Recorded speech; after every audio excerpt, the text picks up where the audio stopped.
अलोरा की गुफाएं, दक्षिण भारत के अनोखे मंदिर, आगरा का ताजमहल, दिल्ली का कुतुब मीनार, सांची का स्तूप आदि कला के उत्तम नमूने इसी देश में हैं। अतीत को ध्यान में रखते हुए जब हम वर्तमान की ओर देखते हैं तो प्राचीन समय से ही योग के माध्यम से हमने संतुलित जीवन शैली विकसित की थी और आज के समय में भी भारतीय प्रयासों के फलस्वरूप योग को समस्त दुनिया द्वारा स्वीकार कर लिया गया है। आज गणित विज्ञान के साथ ज्योतिष और संस्कृत भाषा की महिमा को पुनः प्रतिष्ठित किया जा रहा है, तो अंतरिक्ष के क्षेत्र में मंगलयान, GSLV Mark II जैसे आविष्कारों से हम पुनः उसी दिशा में चलायमान हो रहे हैं जहां गौरवशाली भविष्य हमारी प्रतीक्षा कर रहा है।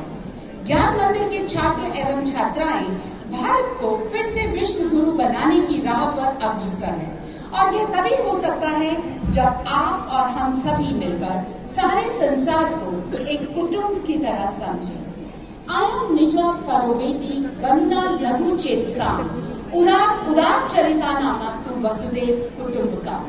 Dear audience, let's watch a fantabulous presentation of dance and drama based on the theme Bharat Vishwaguru.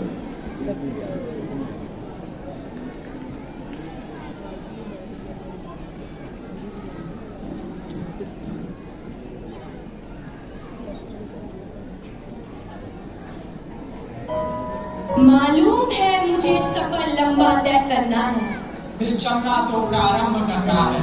मुझे नहीं पता मंजिल क्या होगी। जिंदगी में जो मिलेगा वह हंसकर करूंगी। जिंदगी जो बनाए वो मैं बनूंगा। मैं कवि, मैं लेखक, मैं इतिहास रचूंगा। कोई जोर नहीं दुनिया वालों का, स्वतंत्र हूँ मैं, स्वतंत्र रहूंगी। मैं भारत का रहने वाला हूँ, भारत के नव निर्माण में सहयोग करूंगा। जो खो दिया बहलाना है, विश्व गुरु था मेरा भारत, यह सम्मान दोबारा पाना है। आप सभी का स्वागत है ज्ञान मंदिर पब्लिक स्कूल के ज्ञान उत्सव 2022 में। भारत विश्व गुरु। इतिहास के पन्नों में हमारे देश भारत को विश्व गुरु कहा जाता है, जिसका स्पष्ट अर्थ यह है कि विश्व को पढ़ाने वाला अथवा पूरी दुनिया का शिक्षक। हाँ, क्योंकि भारत की प्राचीन अर्थव्यवस्था, राजनीति और यहाँ के लोगों का ज्ञान इतना समृद्ध था कि पूर्व से लेकर पश्चिम तक सभी देश हमारे भारत के कायल हुआ करते थे। उस समय का भारत विश्व गुरु होने के साथ साथ आत्मनिर्भर भी था, क्योंकि हमारे देश भारत ने ही कई चीजों का आविष्कार भी किया था। जैसे शून्य, गणित की गिनती हमारे भारत की ही देन है। वो गाना नहीं सुना, जब जीरो दिया मेरे भारत ने तब दुनिया को गिनती आई। 628 ईस्वी में ब्रह्मगुप्त नामक विद्वान और गणितज्ञ ने पहली बार शून्य के सिद्धांतों को परिभाषित किया और उसके बाद महान गणितज्ञ और खगोल शास्त्री आर्यभट्ट ने दशमलव प्रणाली में शून्य का प्रयोग भी किया, जो कि भारतीय थे।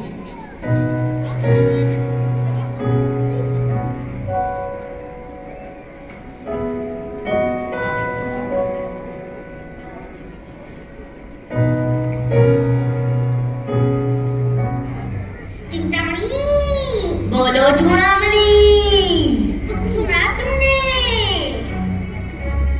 यही ना कि महाराज बुद्धगुप्त ने आर्यभट्ट के सामने नालंदा विश्वविद्यालय के कुलपति का प्रस्ताव रखा है। यह चिंता का विषय है चूड़ामणि। तुमने तो नालंदा से ही शिक्षा अर्जित की है और वही शिक्षा दे रहे हो, फिर भी महाराज के अनुकंपा का पात्र बकवाल का छोरा आर्यभट्ट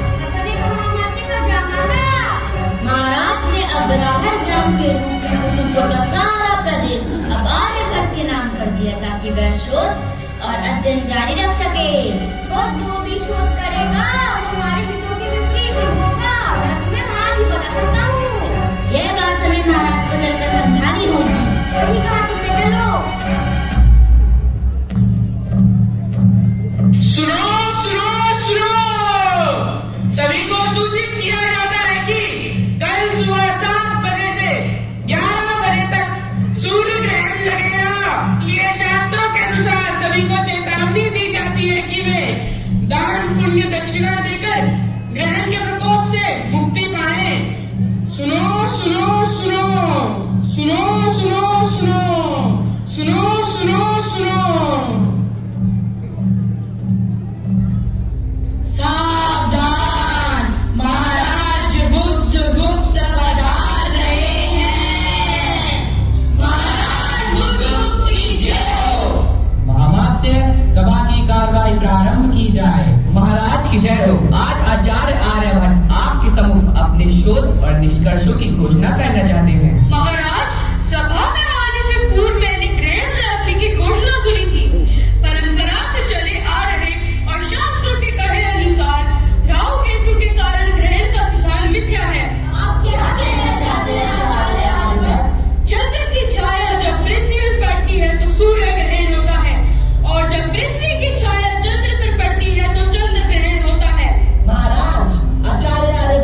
संबोधित कर रहे हैं। आप सबको कोई आधार होना चाहिए। महाराज, आर्यभट्ट के इस प्रलाप को यही बंद किया जाए। शांत, सभा में अव्यवस्था न फैलाई जाए और आचार्य आर्यभट्ट को उनकी बात कहने का पूरा मौका दिया जाए। धन्यवाद महाराज। हम आज तक यह मानते आए हैं कि पृथ्वी शून्य में स्थित है और ब्रह्मांड उसके चारों ओर घूमता है, लेकिन सत्य ज्ञान तो यह है कि पृथ्वी स्थिर नहीं है, बल्कि पृथ्वी अपने अक्ष पर पूर्व की ओर घूमती है और दूसरी गति से यह सूर्य की परिक्रमा करती है। महाराज, पृथ्वी अगर घूमती है तो हम इस घूमती पृथ्वी पर खड़े कैसे हैं? हम गिर क्यों नहीं जाते?